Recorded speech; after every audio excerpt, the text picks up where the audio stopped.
Bonjour, bonjour. Petite info juste avant l'épisode, on a eu un petit problème de son. On s'en est rendu compte au bout du troisième épisode. Du coup, normalement, au quatrième, ce sera bon. Encore désolé, et j'espère que ça vous plaira.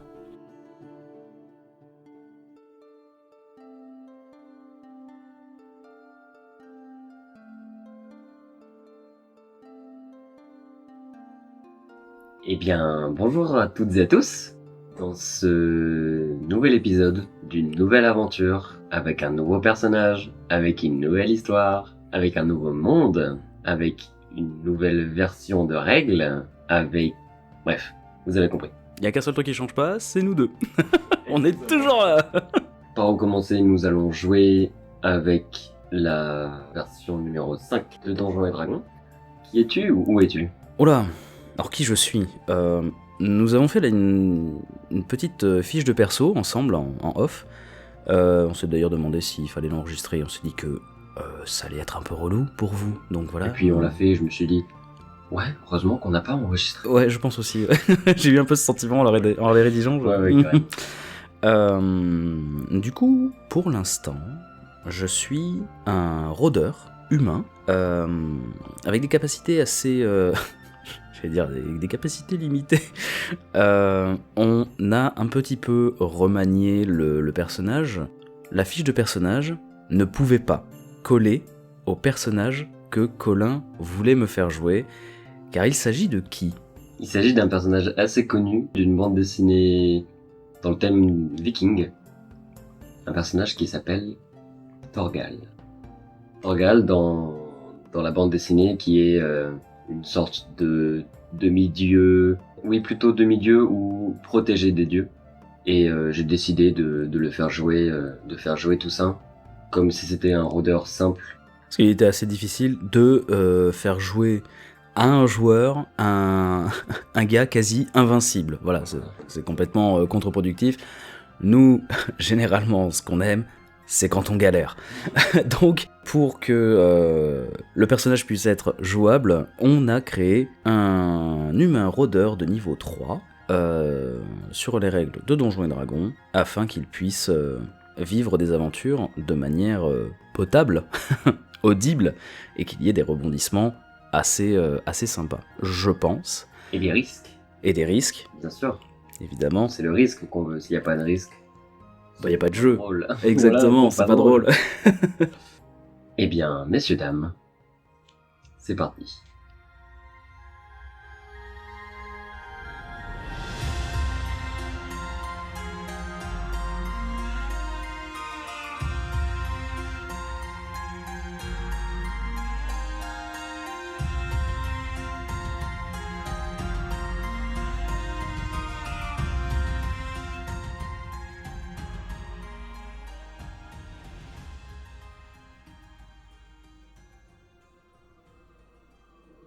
De loin, nous voyons une silhouette d'un homme vêtu d'une armure de cuir, les épaules recouvertes d'une énorme fourrure. Avec lui, un cheval de trait tracte une charrue sur laquelle il y a de nombreux vêtements, des fourrures, de la nourriture et quelques pièges. Sûrement de quoi vivre. Cet homme, aux cheveux longs et noirs et au regard tout aussi perçant que sombre, marche le long d'une route, au bas d'une falaise. Cet homme, c'est Thorgal. Il neige. Il fait très froid. Le vent commence à se faire de plus en plus glacial. Tu entends au loin un corps sonner. Le sol commence à trembler de plus en plus. Qu'est-ce que tu fais? Wow. Ah oui, d'accord. Le sol tremble, ok. Je m'éloigne de la falaise en tirant le cheval, en l'amenant, en essayant de le calmer au mieux, si je peux. Tu arrives à le calmer, hein, Tu connais très bien ton cheval, c'est un cheval qui te suit depuis des années et des années. Alors il a un nom. Comment il s'appelle? Oh. Bijou. Non, il s'appelle... Donc t'essayes de l'amener un peu plus loin du bruit. Il s'appelle Mango. Ok, Mango. Et tu sens que un souffle de plus en plus puissant, de plus en plus froid, commence à balayer la neige qui était à tes pieds. Tu tournes le regard et tu vois une immense avalanche. Est-ce que tu peux me faire un jet de dextérité? 19 plus 3, 22. 22. Tu vois l'avalanche arriver. C'est, je pense, un instinct de survie. Tu cours avec le cheval, tu lui dis de se dépêcher le plus vite possible. Et tu arrives à t'extirper, mais in extremis, de cette avalanche. Ok.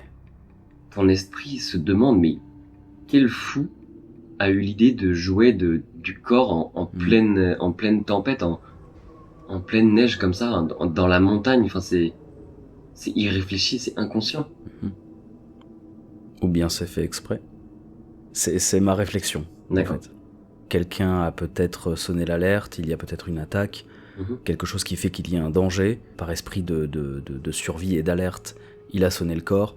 Manque de bol, j'étais à côté d'une falaise. Bon, ça m'est tombé dessus, ok. Mais, si on prend le problème à l'envers, est-ce que c'était réfléchi? Là, c'est tout autre. Donc t'arrives à t'extirper.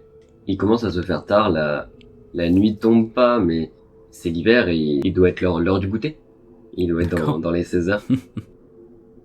Est-ce que tu peux faire un jet de perception, s'il te plaît? Avec plaisir. J'ai combien en perception? Plus 4. C'est un magnifique 7. 7 plus 4? Ah non, 7. 3 plus 4, du coup 7. J'ai de la neige dans les oreilles. Tu as de la neige dans les oreilles et tu marches tranquillement. Donc il est dans les alentours de 16 heures. Ouais. La nuit commence un petit peu à tomber. C'est ce que j'allais dire. Où est-ce que tu vas par rapport à l'avalanche? Si je m'éloigne de la falaise, est-ce que je serai dans une forêt? Oui. D'accord. Ouais, en fait, tu vois, il y a la falaise que tu longeais. Le chemin finissait à peine. Et tu as l'avalanche qui t'a presque barré le chemin. En esquivant l'avalanche, tu as atterri dans une sorte de prairie de neige avec quelques sapins. D'accord. C'est pas clairement une forêt. C'est pas une clairière non plus, mais c'est presque. Pas une clairière non plus, voilà, c'est parsemé de sapins. J'ai, je pense, devant moi encore 1 heure avant de devoir établir un campement. Est-ce que je saurais établir d'où venait le corps? Le son du corps? Impossible. Impossible. Avec les falaises, les montagnes, c'est l'écho. Tu ne sais pas si tu as entendu l'écho, si tu as entendu le corps en lui-même. Vraiment, tu ne sais pas. Je vais partir du principe que le corps venait de la perpendiculaire de la falaise. Donc je vais m'éloigner de la falaise en m'enfonçant dans la forêt. Je pense traverser cette clairière. Une fois à la lisière de la forêt, à la frontière de la clairière et de la forêt, je vais établir le camp et me reposer. Donc tu marches un quart d'heure, une demi-heure, et au loin, tu vois un trait de fumée. Il sort pas d'un bosquet, mais... De par derrière les arbres. Voilà, ça. De par derrière les arbres, tu aperçois un trait de fumée. Et une odeur. Une odeur d'une sorte de ratatouille, de ragoût de lapin. Une odeur mais si alléchante. Putain, ça veut dire que c'est proche, ça. Ça me plaît pas trop. Je suis trop curieux. J'attache mon cheval. Je le couvre d'une couverture ou quoi pour pas qu'il ait trop froid, parce que dans l'inactivité on peut rapidement geler. Qu'est-ce que j'ai dans ma chariote? Tu as tu as pas ton campement, mais tu as des couvertures, tu as quelques victuailles quand même. En fait, tu marches sans sac à dos. Et tout ce qu'il y a dans ton sac à dos, plus des couvertures, plus des manteaux, quelques armes, tu as tout ce qui est piège. Donc tu as ton piège à mâchoire, tout ce dont tu as besoin est dans ta carriole. En gros, tout ce que j'ai dans mon inventaire est actuellement dans la chariote. C'est ça. Je récupère mes armes, je place ma hachette dans mon ceinturon, j'attache le baudrier de mon épée, je me l'attache autour de la taille, j'assure que mon épée soit bien là, évidemment. Je prends mon arc, j'encoche une flèche, Je place une couverture sur mon cheval et je lui dis t'en fais pas, Mango, je lui fais un petit flatté sur le côté de la joue et discrètement je me dirige par l'odeur alléchée vers la fumée. Fais-moi un jet de discrétion, s'il te plaît. Eh, j'ai plus 5. C'est mon domaine. C'est pas dingue, hein. 11. Je suis très discret. Tu aperçois une maison en ruine. Un feu est dans la cheminée. Tu vois que le feu a consumé une partie de la maison. Les poutres qui étaient en bois sont noircies. Il y a de la suie qui est tombée sur la neige. La neige est noire. Il y a des pierres qui sont écroulées. Tu as l'impression que l'incendie est récent, mais que la ruine, elle, ne l'est pas. Que la maison n'a pas été détruite, puis incendiée, ou incendiée, puis détruite. D'accord. C'était une ruine, et il y a un feu dans l'âtre. Ok. L'incendie est récent. Oui. Ok. Fais-moi un jet de perception, s'il te plaît. Bien sûr. Je suis doué à ça. J'ai toujours plus 4. Ah, c'est mieux, 21. Est-ce que tu commences à entrer dans la... Non, je vais m'assurer tout d'abord d'avoir un visuel sur Mango. Je jette un regard derrière moi. Est-ce que je vois Mango? Tu vois Mango, il est couvert de sa couverture. Il a un petit peu de la neige sur les sourcils et sur sa crinière. Et il te regarde. D'accord. Il sait pas ce que tu fais, et c'est la première fois que tu t'éloignes de lui, il comprend pas. Mais il est très calme. Je m'accroupis, je pose la main dans le sol, je plonge mes doigts dans la neige jusqu'à toucher la terre, et je lance Vigilance primitive, qui du coup me confère la possibilité de repérer un tas de créatures. Aberrations, fielons, morts-vivants, célestes, bref, tout un tas de choses. Alors ça me permet pas de déterminer le nombre ni la position exacte de leur présence, mais ça me permet d'identifier s'il y a une présence ou non de ce genre de créature. Tu ressens quelque chose que tu n'as jamais ressenti auparavant. Tu ressens la présence d'un tout petit être ou d'un tout petit objet. Même sur le fait que ce soit vivant, tu n'en es pas sûr. C'est la première fois que ça t'arrive que tu lances ce sort et que tu hésites sur le fait que ce soit vivant. D'accord. C'est divin. C'est une toute petite chose. À côté de toi, devant la maison, t'entends comme si quelque chose voulait se recacher pour être sûr d'être bien caché. D'accord. Quelqu'un qui se renfonce dans son petit, dans sa petite cachette. D'accord. On t'entend les feuilles et de la neige bouger dans ce coin-là. Alors, si une personne se cache et qu'elle se renfonce dans sa cachette, je suppose qu'elle m'a vu. Je vais prendre ce risque. Je me redresse, arc à la main, donc flèche encochée. Est-ce que je saurais déterminer d'où ça vient, à peu près? Oui, bien sûr, tu vois quelques poutres, comme si elles étaient posées à même le mur. D'accord. Et en fait, la personne ou la chose est dans ce triangle entre les poutres qui sont en diagonale, le mur et le sol. Je garde quand même mon arc et juste les 3 doigts sur la corde au niveau de la flèche. Ouais, je suis du coup debout. Je jauge un petit peu la situation. Je vais fouiller les ruines en faisant mine de ne rien avoir entendu.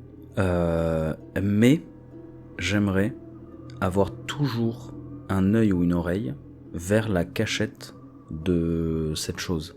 J'ai pour envie de me faire suivre pour la faire sortir de sa cachette, histoire de donner confiance. Ok. Donc je vais juste fouiller la ruine pour l'instant. Fais-moi un jet d'investigation, s'il te plaît. Mais bien sûr, là où je suis super fort, là où j'ai -1, ça fait 6. Tu fouilles, et il n'y a pas grand-chose. Tu vois par terre quelques touffes de poils, des brindilles sèches. Tu vois une cruche avec un fond d'eau, comme si c'était la neige qui avait fondu à l'intérieur d'elle. Mais oui, tu ne vois rien de particulier. C'est une ruine. Je vais faire mine de fouiller encore un peu, tout en restant autour du feu, en fait. Ok. Et je vais juste patienter comme ça pendant 10 minutes. Je vais faire semblant de fouiller pendant 10 minutes, histoire de me réchauffer un petit peu. Dans les 10 minutes où tu fouilles, t'entends bouger à l'endroit où la personne s'était recachée. Je serre la main autour de la poignée de mon arc. Tu vois une main humaine se poser contre le rebord du mur pour comme s'il voulait céder À s'extirper. à s'extirper exactement. Et il fait Ah, vous êtes un homme de Saxgard? Il ressemble à quoi? Il ou elle ressemble à quoi? C'est un jeune homme. Il est épuisé. Ça se sent, ça se voit. Il est fatigué. Oui, c'est un adolescent. Il a les cheveux aussi noirs que toi. Mhm. Il a une sorte de coupe au bol, mais un petit peu plus longue. Il a les yeux marrons. Et il est en chemise, mais sa chemise elle est en lambeaux. Comme s'il l'avait, mais depuis des 5, 10 ans d'affilée, sans l'avoir lavé, sans l'avoir entretenu. Je lui réponds non. Disons que cette faction ne me dit rien.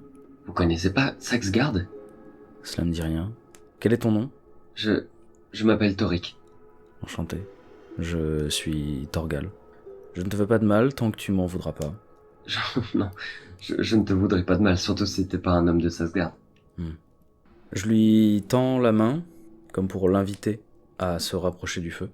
Et je lui dis « Je voyage depuis un moment et je t'avoue que ce feu dans l'âtre me fait du bien. Est-ce que tu peux me permettre de m'absenter quelques instants? J'ai mon cheval à réchauffer également. » Bien sûr, c'est moi qui ai fait ce feu. Je t'ai vu arriver et j'ai eu peur, j'ai cru qu'ils venaient me chercher, je me suis caché et heureusement que c'est pas eux. Entretiens le feu pendant ma courte absence et je reviens. Je fais l'aller-retour jusqu'à Mango. J'ai déjà oublié son nom. Je fais l'aller-retour jusqu'à Mango et je l'amène vers la ruine. Est-ce que en le détachant, il peut rentrer dans la... Oui, bien sûr. Bon, bah, Oui, je l'attache proche du feu, en fait. Il n'y a plus de porte. Oui. Vraiment, la ruine, il n'y a plus de porte, il y a juste une poutre. Je ne sais pas comment elle tient. Elle est comme au-dessus de l'encadrement de la porte. Et à l'emplacement de la porte, tu as les deux murs qui se rejoignent. Et à l'emplacement de la porte, ils s'effritent, comme si les pierres étaient tombées. Ça forme une sorte de cuve. Est-ce que le vent bat toujours? Ça s'est calmé. D'accord. Il neige encore, mais c'est une neige agréable. C'est une neige sans vent, ça ne fouette pas le visage. Ça s'est énormément calmé. Physiquement, Torek a l'air faible. Ou est-ce qu'il a l'air plutôt en forme, malgré tout? Il est en forme, mais il est pas musclé. D'accord. Comme si il avait pas mangé depuis très longtemps, ou qu'il a été habitué à ne pas manger. Mais il est en forme quand même. Vous êtes qui, si vous n'êtes pas un homme de Saxgard? Un voyageur. Il n'y en a pas beaucoup par ces temps-ci, il me semble. Peut-être que tu peux remercier la simple providence de m'avoir mis sur ton trajet. Pour l'instant, je n'avais pas besoin de toi, j'étais tranquille devant mon feu. Mais tu as apporté à manger, moi ça me va. Prends soin de mon cheval et je saurai récompenser ta participation. Je lui confie mon cheval pour l'instant et je monte le camp dans la ruine, proche du feu, histoire d'avoir une tente au chaud. Et je sors quelques rations de la charrette. J'imagine, j'ai une petite marmite, de quoi, voilà.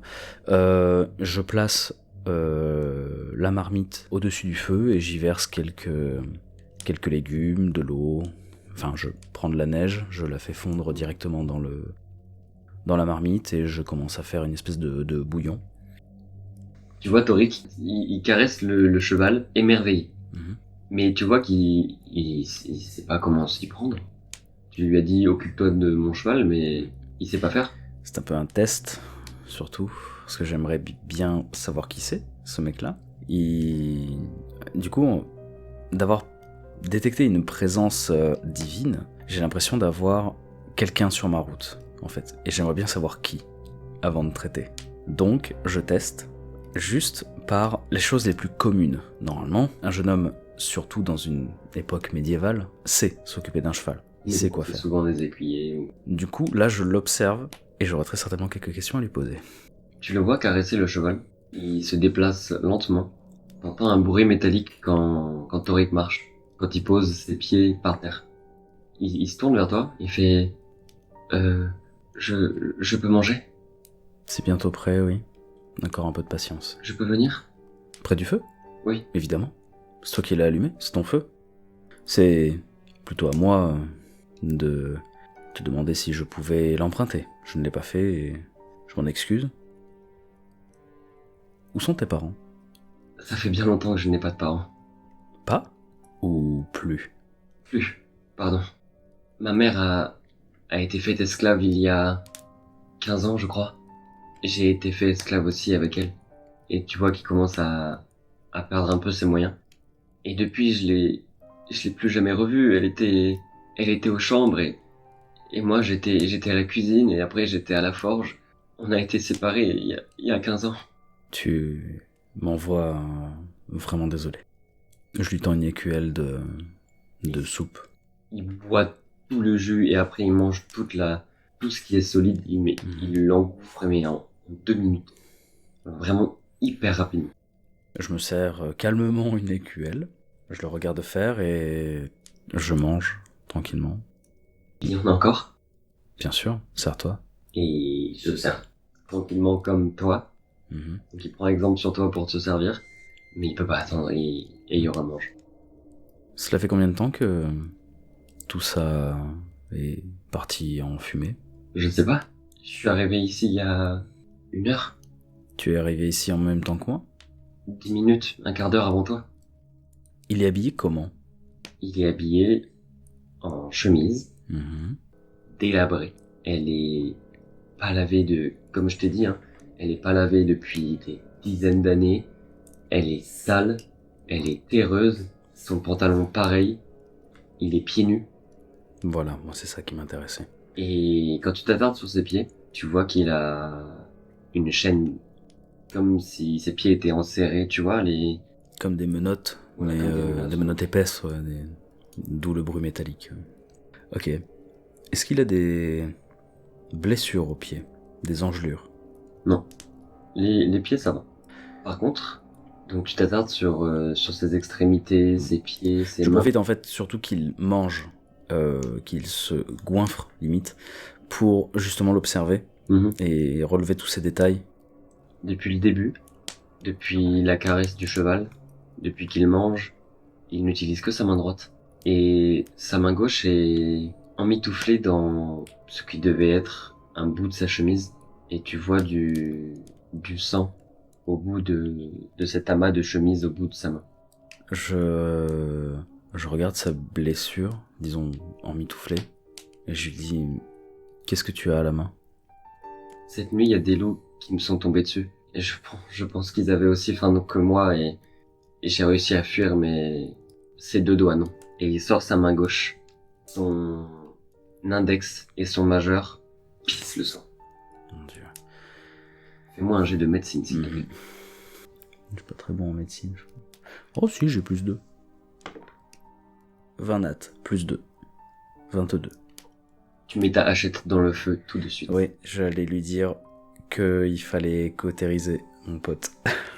Et donc tu lui expliques que si on ne cautérise pas maintenant, la plaie et l'infection va grandir et il va perdre son bras. Ça ne t'effraie pas, parce que tu as déjà vu pire. Et lui, il a les yeux mais complètement choqués, mais comment on cautérise? Avec quoi? On n'a rien. Il va falloir que tu mordes très très fort là-dedans. Je lui tends un bout de bois, une espèce de bout de bois qui rentrerait dans la bouche. Qu'est-ce que je dois faire? Surtout, tu mords dedans. Je le regarde dans les yeux, je lui attrape le derrière de la tête en passant mes doigts dans ses cheveux. Je le regarde droit dans les yeux et je lui dis: est-ce que pour l'instant tu me fais confiance? Oui. Alors continue. Je prends ma hachette, chauffée à blanc, et sans lui montrer, je lui saisis le poignet et je plaque sur la plaie ouverte. Et il hurle Mais d'un cri, mais tu n'as jamais entendu ça. Mais il comprend que c'est ce qu'il fallait faire, tu vois, il te fait confiance. Une fois que c'est fait, je plonge sa main dans la neige. Bien sûr. Et je lui dis tu as bien fait de me laisser faire. Je pourrais être désolé, mais je t'ai largement rendu service et je pense t'avoir peut-être sauvé le bras. Et tu vois qu'il rigole, mais il a vraiment mal. Ouais. Dors dans la tente cette nuit. Tu as besoin de repos, de chaleur et d'un endroit confortable. Je veillerai sur toi cette nuit. Tu fais une nuit blanche? Je ne fais pas nuit blanche, mais je dors d'un sommeil léger, près du feu.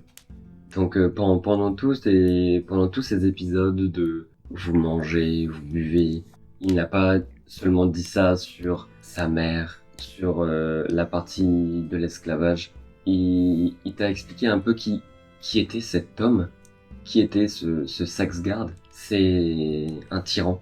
On ne sait pas de qui il tient sa renommée, si c'était déjà un héritier d'un tyran, ou s'il est devenu tyran par ses propres moyens. Il t'a expliqué qu'il a fui. Pour arriver jusqu'ici, il a mis 5, 6 jours. Il estime que le château de cet homme est à 5 jours de marche. Il a réussi à s'enfuir et il a encore peur qu'on le cherche.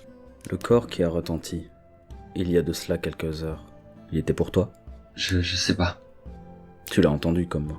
Oui, je l'ai entendu, mais... Tu ne l'as pas entendu auparavant? Non, pas du tout. J'étais trop occupé à m'enfuir. Tu as bien fait. Quand tu m'as demandé si j'étais de Saxgard, il s'agit d'une ville, d'un homme ou d'une faction? C'est vrai que tu connais pas Saxgard. On le surnomme aussi le maître des montagnes. Le maître des montagnes. Un homme animé par la haine. Regardez, il enlève son t-shirt et tu vois des traces de fouet, des traits anciens, des traits frais, des qui viennent juste de cicatriser. Et son dos est lacéré. Et il remet sa chemise un petit peu de honte. Il te dit droit dans les yeux, un homme autant animé par la haine que lui ne peut être que laid. Il doit être immonde. Et tu vois le dégoût sur son visage. Tu vois qu'il est écœuré par tout ce qu'il a vécu, par tout ce qu'il a pu voir. Tu vois qu'il est adolescent, mais t'as l'impression qu'il a une vie mais immense. Tellement ses yeux sont profonds de souffrance. Je lui pose la main sur l'épaule et je lui dis: un jeune garçon de ton âge n'aurait jamais dû vivre autant d'horreur. C'est bien trop pour une seule vie.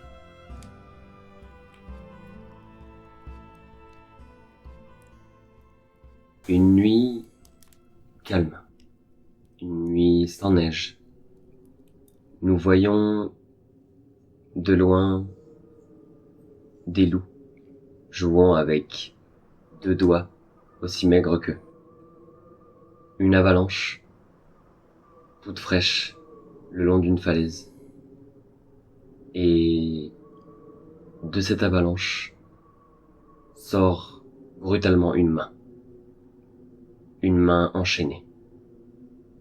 Elle sort comme pour voir le jour et perd toute animation de vie, comme si l'homme venait de mourir. C'est une fin d'épisode.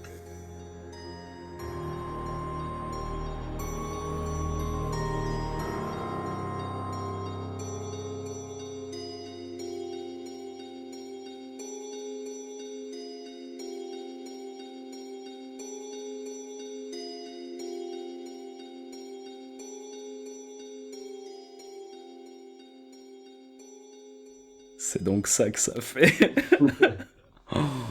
Waouh. Waouh.